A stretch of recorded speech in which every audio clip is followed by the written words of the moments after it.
Good evening, ladies and gentlemen. My name is John Cooper, and I am the Utility Director at the City of Pembroke Pines. I'm going to be presenting to you now a presentation that explains what happened to our city during Tropical Storm ETA, and I will be joined this evening by Mr. Kevin Hart, District Director of the South Broward Drainage District. So without further ado, I'd like to go into this presentation, which we've entitled Tropical Storm ETA, What Have We Learned and What Can We Improve Upon? First of all, we all know that the tropical storm arrived on Saturday and remained through Tuesday, leaving our streets and lakes flooded for days. The National Weather Service did indeed predict up to 15 inches or more of rainfall across our area, and in fact they were correct. After the storm, they published this graphic, which shows the reds on the graphic showing the most rainfall of the whole region occurred in Pembroke Pines. Our own information here supported all that. You can see that 4 neighborhoods are cited here. Hidden Lakes got 14.5 inches, Silver Lake 16, Grand Palms 21, and Chapel Trail 15.5 inches. Also on this graphic, you can see in yellow the letters SFWMD,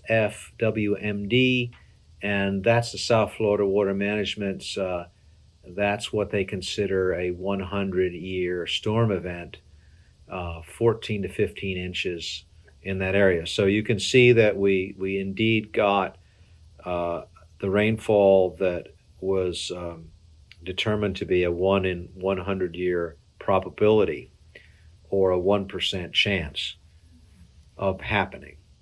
So that's a lot of water, and in fact all that rainwater was stored in our streets and ponds, lakes, canals, sidewalks, and unfortunately many sewers were not functioning and backing up. This was a difficult and frustrating situation for hundreds of the residents. And very, very bad situation. Some people couldn't use their bathroom or even lost their cars in the flooding. And we're also getting reports now that some homes also got their floors wet during this terrible flooding. So what should we expect to happen after a rain like this? Well, according to the South Florida Water Management District, what they call a road storm would be about 4 to 6 inches of rain in a day. That's where the road is still passable, but the yards and the ditches get wet. They call a design storm 7 to 10 inches of rain in 3 days. That's when the roads get wet, but usually the buildings are dry. The 100-year storm, what we experienced, they categorized as 10 to 20 inches. As a general rule, in 3 days, 72 hours. And quote unquote, many houses and business can be expected to flood. So we can see here that actually we did very well. We got a 100-year storm and most houses were protected from the flood. Although it was a very inconvenient and unpleasant situation, the drainage system actually worked exactly how it was supposed to work. Well, what does all this mean? Well, it means that 14.5 to 21.5 inches of rain in 3 days is a 100-year storm. And we can expect the roads, ditches, yards, and many houses or businesses could be flooded. As I said, the good news is that very few, if any, houses and businesses were flooded. The bad news is that we had to put up with the terrible flooding for several days. A very bad and frustrating situation. One thing to note here is that even though they call it a 100-year storm, it's just a statistical term, and nobody knows when it could happen again. So hopefully it won't, but it certainly could. So flooding of the roads, yards, and ditches is actually expected. In fact, South Florida quotes here saying, standing water in streets and yards is not considered unusual, but actually a critical component of your neighborhood drainage facilities. So what they're trying to say there is that the flooding of the streets actually helped us by storing the water so it didn't go into the homes. Well, what about this business of the sewer backing up? Why did it happen, and should it be expected? Well, unfortunately, the fact of the matter is that when the roads are flooded, the sewers are flooded too. The flood waters enter the sewers through the manholes and cleanouts and the underground pipes, and the sewers and pumps are just not made to take that much water. So what happens is sewers are underwater, and the pumps are all trying to get to the sewer treatment plant. And I like to say that this is an analogy of you trying to get on I-95 at rush hour, you and everybody else. So when all the sewer pumps are on, it takes a whole lot longer for you to merge onto the interstate. It takes the pumps a whole lot longer to get to the sewer treatment plant. So unfortunately, yes, sewers can be backed up when streets are flooded. It's really to be expected. So who is responsible for rainwater drainage, and how does it work? Well, rainwater drainage is managed on 3 levels. First, the local streets are managed by the city and local homeowners associations. Secondly, the lakes and canals are managed by the South Broward Drainage District. And third, the big canals are managed by the South Florida Water Management District. So, what was done by the city before the storm to prepare? Well, on this storm and every other named storm, city crews and contractors are deployed in advance to try to clear any of the catch basins that are known to be clogged. We receive notices on the internet and on the telephone about debris and stuff. We try to get everything done that we can, that we know about. Secondly, throughout the year, we do identify problems and try to do cleaning and maintenance.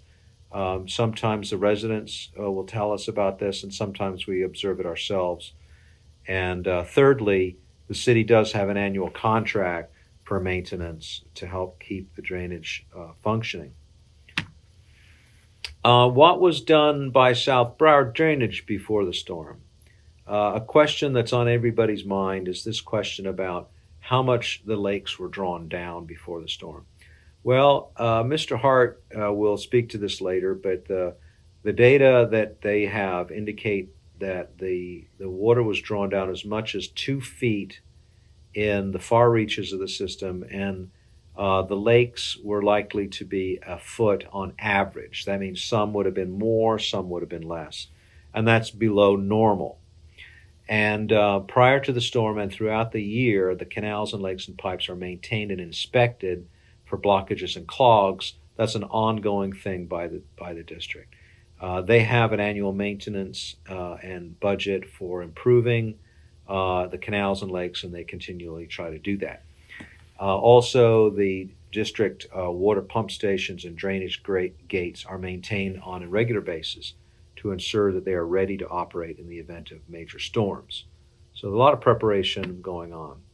So what was done by South Florida Water Management before the storm?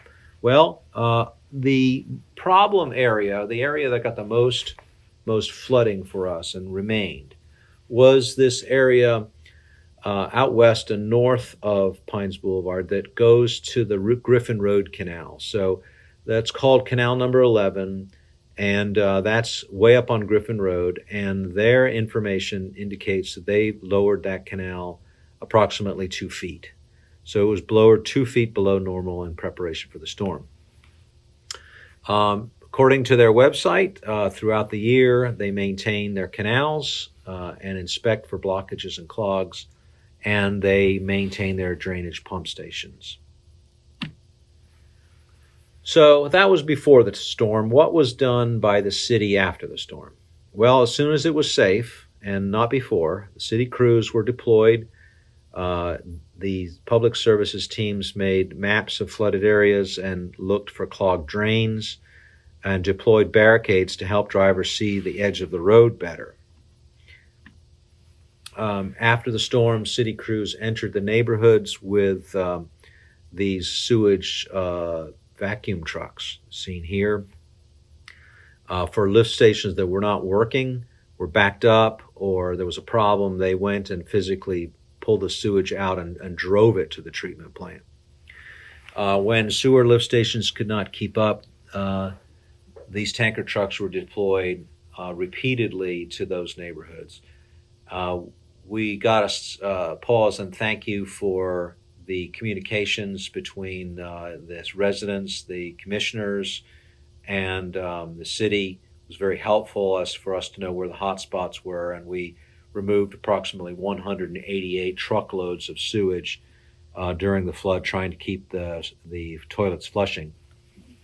We also had crews in different vehicles throughout the city.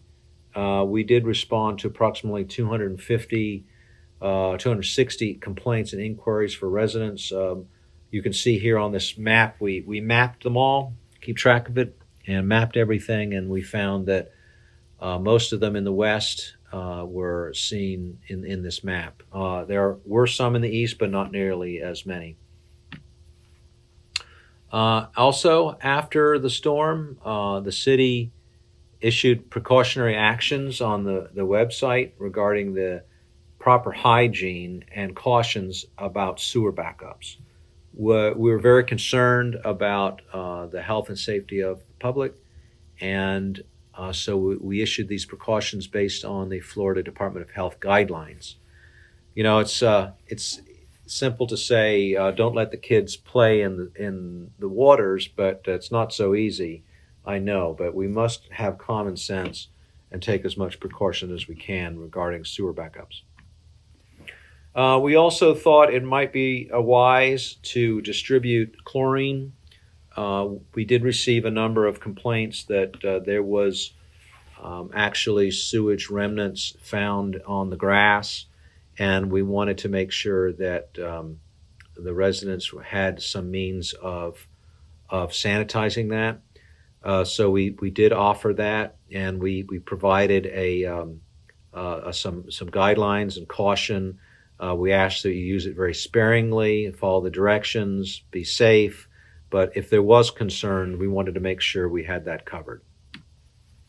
Also, after the storm, our crews went around to all the neighborhoods spraying with a bleach treatment to sanitize the spill areas that we could find. So what was done by South Broward Drainage District after the storm? Well, they continued around-the-clock monitoring, inspection, and maintenance to maximize their pumping capacities and keep their gates clear, keep the water flowing. There also was coordination with South Florida Water Management and to see what more could be done, and indeed more was done. Mr. Hart will explain some more of that. And they basically tried to move as much water out of the lakes as possible until everything could come down to their normal level as soon as physically possible. What was done by South Florida Water Management after the storm? Basically, they continued their pumping. They pumped that C11 canal like crazy so that they could get the water out of their canal so our canals could feed in there. They say on their website, after a heavy rain, water, streets, swales, yards, low-lying areas are expected. After a heavy rain, water in streets, swales, yards, and low-lying areas is expected and normal. So they expect it to happen, but I'm sure that they were pumping as fast as possible. These areas actually store water to function as critical components of the neighborhood drainage facility. And they say water may take longer to subside because the ground is saturated. So that just means that there's no place for the water to go in the ground. And as you know, we had a lot of rain in October, which contributed to this. Well, what have we learned and what can we improve upon? First, what have we learned? We've seen that Tropical Storm ETA produced rainfall amounts that were considered to be a 100-year storm, and that no one can predict when or where it may happen again. We've seen that the drainage pipes, lakes, canals are made to protect homes and businesses from the flooding. And we see that flooding of streets, swales, and yards are a critical part of protecting homes and businesses. We have seen that it takes time for the flooding to recede and lakes to return to their normal level.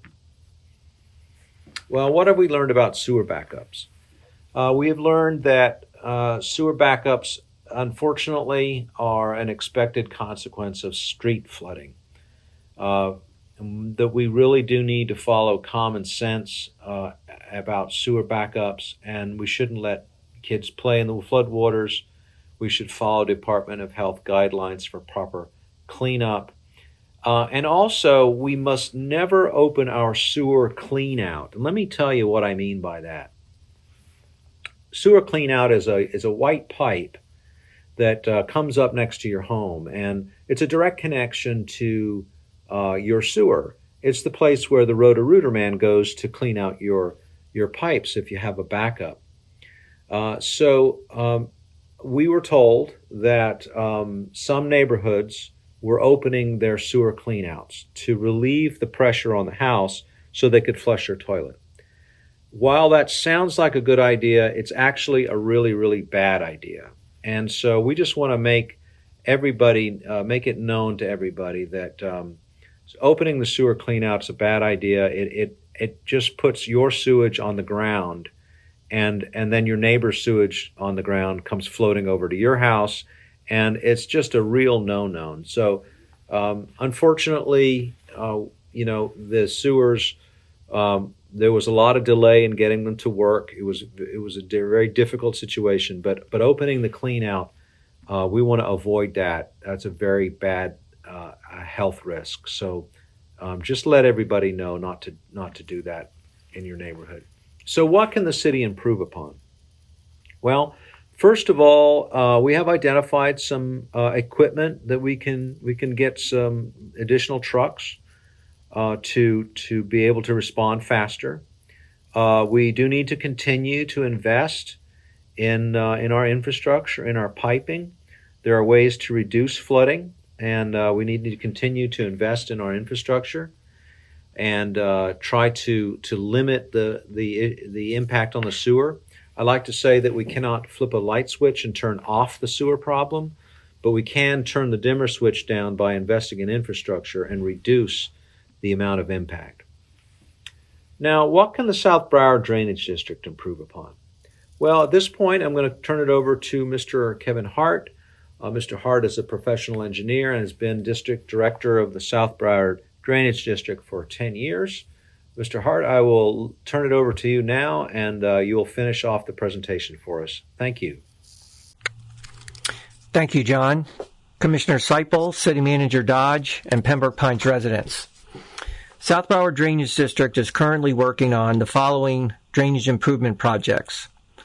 The first is the installation of 3 new drainage sluice gates for areas that are south of Pines Boulevard and west of Southwest 184th Avenue. These will be adjustable gates that the district could operate before, during, and after major storm events, and they will replace fixed weir structures that are currently in place. And what this will do will allow the district to improve our ability to lower lake levels and water levels for those properties that are west of Southwest 84th Avenue. Currently, due to those fixed weirs, we're only able to lower the levels to the top of those weir structures, but with the adjustable gates, we'll be able to draw down the water levels much more effectively and efficiently. The second project we're looking at is to install a second drainage pipe under Johnson Street at Rose Price Park.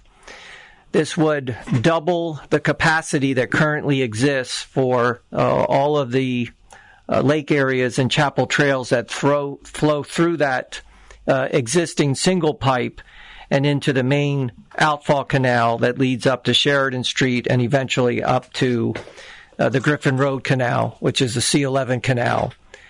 We feel this will be a big benefit in allowing us to move more water out of the Chapel Trails area, again, both before when we're drawing down water levels, during a storm, and definitely after a storm. We're also currently working on improving the conveyance of water from the south end of the Hidden Lake and Hidden Lake community under 208th Avenue and through the wetland areas and into the Chapel Trail Lake system. This is a project that we think will help to allow the maximum amount of water to move through that system and help out the Hidden Lake community in lowering their lake levels and improving the capacity of that lake to drain through into that same outfall canal that leads up to the C11 canal. We're also looking at putting in an additional drainage gate at our S1 pump station, which is located at the south end of University Drive, just north of the Homestead Turnpike extension. This will be a benefit for those properties that are on the eastern side of our district that border along University Drive, and again, allow us to move water out more efficiently before storms, during storms, and after storms. All of those projects that I mentioned are fully funded, and we're currently working on getting them completed. We're also looking to put in a basin interconnect at Flamingo Road, north of Pembroke Road. This is a joint project with the city of Pembroke Pines under a hazardous mitigation grant through the state. And this would be an important project to allow us to move water from one area of our district, one drainage basin, into another if the conditions would allow that. We actually were able to do that during times following Tropical Storm ETA. And so to have an adjustable gate that we can operate in that manner would be a big benefit for those basins that border that future improvement. South Broward Drainage District also has an ongoing maintenance program for all of our stormwater pump stations and flood control gates. And this year, we're going to be doing the following improvements under our annual maintenance plan. We're going to be rebuilding one diesel engine, one of our large diesel engines at our S5 pump station. This is the pump station that sits at the south end of our Basin 5 that serves some of the Pembroke Pines properties just south of Pines Boulevard and west of 172nd Avenue. We're also going to be rebuilding 3 stormwater pumps at different pump station locations, all of which will benefit the city of Pembroke Pines residents. And we're going to be rebuilding or replacing 5 gear drives at various pump stations. So as I mentioned, all of these projects are fully funded projects, and we hope to have all of them completed by June 1st of 2021. In addition to those projects, the district is evaluating other possible drainage improvement projects. We're looking at the feasibility of adding 2 new drainage connections at the south end of our Basin 5. This would be at the south end of Southwest 196th Avenue. Again, that would serve those properties in Pembroke Pines that are south of Pines Boulevard and west of 172nd Avenue. We're also looking to install a similar gate in the area of Southwest 145th Avenue, and this would serve those properties that are south of Pines Boulevard, right along the I-75 corridor, both east and west.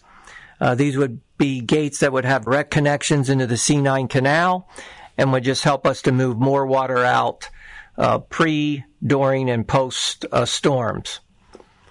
We're also looking at the feasibility of adding a stormwater pump station, a small stormwater pump station at the Hidden Lake area, either at the north end of the lake into the US 27 canal, or possibly at the south end of the canal that would drain east into the Chapel Trail outfall canal. So that's something we're going to be evaluating and looking at. And then in addition to that, we're always looking at other Drainage improvements, we have a ongoing program to